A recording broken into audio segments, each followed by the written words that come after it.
Do you know who I am? No.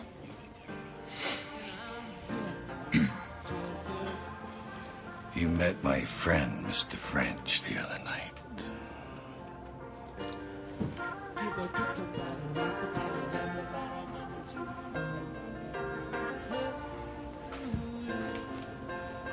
His real name, Mr. French? No.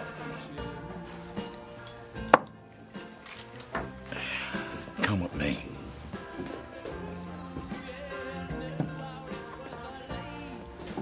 I'm not the cops.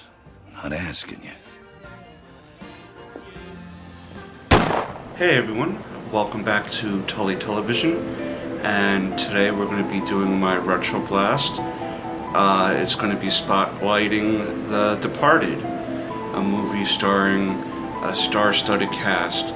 But before we get into that, I want to take the time to thank everyone who's been stopping by, watching, subscribing, liking, commenting, sharing. Thank you all for doing that. If you're not yet subscribed, hit that red subscribe bar down below. Hit all on the notification bell so you'll never miss an episode of Tully Television. But let's get into The Departed. We're dealing with a star-studded cast. The movie came out in 2006, January. It had a budget of $90 million and made $291.5 million. Made a ton of money back. I'm going to get into the cast real quick here before I get into the story. It was the screenplay was by William Moynihan, directed by Martin Scorsese. He's done not some movies, a great deal of movies. Casino. He's done the Joker movie. He's done The King of Comedy. He's The Irishman. He's done a lot of movies that deal with social commentary. Taxi Driver. You know, if you're not familiar with some of his work, these are some of his works. We have Leonardo DiCaprio as Billy Costigan. Matt Damon as Colin Sullivan, Jack Nicholson as Frank Costello. We have Mark Wahlberg as Dignam, Martin Sheen as Queenan, Ray Winestone as French, Vera Farmiga as Madeline. She played a therapist in the movie. Anthony Anderson plays Brown, and Alec Baldwin plays Ellerby. And then the only other character who hasn't gotten much screen time in the movie but played an important part was a character by the name of Officer Berrigan. This is a movie about basically a cat and mouse game. How everyone is out for themselves. We start off with Jack Nicholson giving narration about how he wants his environment to be a product of himself instead of him being a product of his environment. We see him in a small mom and pop deli trying to collect some money from the owner.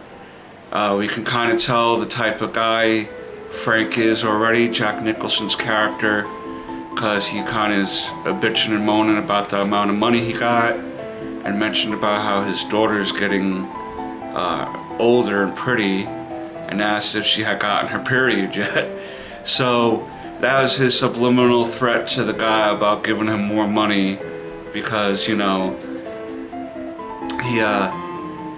he gives these threats and you know what he's getting at. Frank Costello has some colorful language describing the Italian gangsters, the black gangsters, the Puerto Ricans. In his mind, there's definitely a hierarchy as far as in his mind, who runs the crime scene in Boston, and he's an Irishman.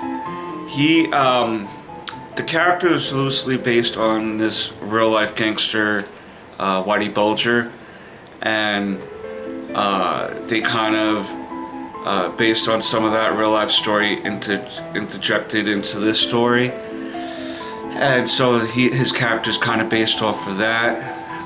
He starts talking to a young Sullivan about going to school, and at the end of the day, it doesn't matter if you're a cop or a gangster. If you're staring down a gun, what does it matter? We also see Leonardo DiCaprio going through state trooper training. We also see Matt Damon's progression from childhood to his state trooper training. We can see two different paths for these guys. And then finally, when their big interview comes, I guess, Queenan is interviewing Matt Damon, and he gets the job. And then when Billy Costigan comes in, Mark Wahlberg kind of gives him a hard time about not really being a Southie from Boston, because, you know, they know that his mother married rich after he was born, so he would go from the South Side to the rich areas, and making fun of like his how he had to change his accent probably, because in Boston you get a lot of the hard R's like ka and da and that type of stuff, so he was kind of like shaming him about having to drop his R's in certain rich areas of Boston or Massachusetts. And they asked him, do you want to be a cop or you want to pretend to be a cop? And they come up with this plan to put Leonardo DiCaprio character, William Costigan, undercover to infiltrate Frank's organization. Little do they know that Frank sent a rat into their organization, and now we're going to see the game truly begin between William Costigan and Sullivan, unbeknownst to each other that they're trying to outdo each other by being the undercover mole for the opposing side. We see Matt Damon get with Vera Farmiga's character. She's a therapist that deals with people, cops who shoot their guns and talk about their feelings and that type of stuff. We see them having trouble as time goes on, because this movie encompasses like months and months of time, of their real life time. She moves in with him, and we kind of get that she's unhappy in the relationship because he is having male performance issues. So anytime she wants to do her taxes, his pen isn't ready to write. So that's not gangsta, bro. That's not gangsta. You're not doing them taxes, boy. You need to do them taxes, because then she's gonna go find another accountant, my guy. You know what I mean? So he's dealing with that. He's dealing with Frank, trying to nag him about who the rat is, because there's information getting leaked out. Leonardo DiCaprio's character is really losing it because he's watching murders happen in front of him. He, at one point during his therapy session with this same therapist that is dating Matt Damon, the one part is like, you know, I'm sitting with a mass murderer, and I'm calm. My heartbeat's going crazy, and my hand's like this. The whole time. In prison, my hand was like this. The whole time. And he's looking for something to help ease his nerves, and she's taking it as him trying to be a drug addict. And it's not. He's just really... it's shell-shocked. He's becoming shell-shocked. He's getting post-traumatic stress disorder. And at one point he's telling Queenan and Diggum, like, what do I need to be chopped up and be fed to the poor in order for you to build a fucking case against him? And little do we find out through his own digging that Frank is an FBI informant. That's why the FBI was never able to get a case against him, because he's informing to the FBI. We get to a point where Matt Damon's character Sullivan has Queenan followed. He tells Costello that he's meeting with the rat. The guys come, Costello's guys come, and they ended up killing Queenan by throwing him off a building. And Leonardo DiCaprio had to play off like he wasn't there to meet him, and because they called him up to meet them there. So he was like, you called me to come here, and da-da-da. Finally, at some point, Leonardo DiCaprio realizes he's got to make his own way out. Sullivan also decides, through finding out that Costello, Frank, is an FBI informant, he decides to start paving the way for his way out. And the climax happens at a factory where this shootout happens, and Sullivan kills Frank, basically, and he then decides to play it all. He finds out that he was never informed on, so the FBI doesn't know anything about him, and he thinks that he's made it clear at this point into William Costigan disappears, okay, for a couple weeks, because he realizes as he was called in that Sullivan is the internal rat from the department, and so he decides to set this trap up. He calls Sullivan to let him know that I got you, because Frank's lawyer gave me all the taped conversations he had on you, and now I'm going to take you down. He sent one of the tapes to the therapist because they wound up falling in love, Costigan and the therapist. She winds up becoming pregnant because, you know, her and Leonardo DiCaprio did do them taxes, son. They did that paperwork. He made sure that pen was working, okay? That's what I'm talking about, fellas. You can get away with a lot, but if the taxes ain't working, it ain't working. You know what I mean? Because then there's nothing. So finally, we get the final confrontation between Sullivan and Costigan. He attempts to arrest Sullivan. You see Anthony Anderson come in and try to talk Leonardo DiCaprio down, because they went to, they were in the same training class, so he was familiar with Costigan, and he's like, you know, you may have the evidence, but I'm gonna need you to put your gun down and talk to me. He finally gets him in the elevator, because he was like, I gotta take him in, I'm sorry. You know, I'm not trying to put you in this position. I know you're a good cop, but this mofo needs to go down. And then when they're in the elevator going down, and he's talking about like, I got you, you son of a bitch. And Matt Damon just starts bawling like, oh, kill me now, just kill me now, because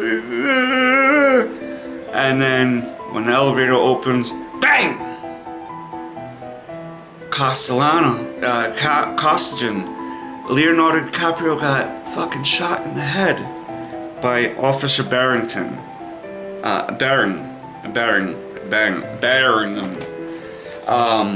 He was also working with Frank, and then Anthony Anderson's character comes down. He gets shot by the same guy, and then when Matt Damon's character Sullivan realizes what's going on, he shoots the other guy that was working with Frank, and now these guys are dead. Anyone that can point Sullivan out is gone. And he puts all the blame on the other guy that was working with Frank as to why Sullivan had to shoot him, because he shot Costigan and Anthony Anderson's character, he's saying, which technically he did. And then Sullivan thinks he finally gets away with it, and then at the end, when he's coming home from grocery shopping, he sees Diggum in his apartment as he opens up, and Diggum has like shoe covers on and like an undescript tracksuit on, and boom, shoots him right in the face, and then he just leaves. And the last scene is goes over to it's a famous landmark in Boston. It's the Golden Globe building. That's, I don't know the technical name of that building, but I know it's a landmark. And you see that off in the distance, and then you see a little rat crawling and stopping on Matt Damon's outside balcony, and that's the lingering shot of a rat, because at the end of the day, rats get what they deserve. And that's ding ding ding. I'm playing, I don't condone violence. But when you live and work in that type of environment for that type of group of people, you're going to have to be aware. But that's it. That's the retro blast of The Departed. If you haven't seen it, see it. It's a great movie. It is 2.5 hours, but it's well acted and a lot of twists and turns. Keep your eyes open for it. You can maybe catch it on Netflix now. But as always, thanks for stopping by. Subscribe, share, comment, like, and until next time, peace, snookums.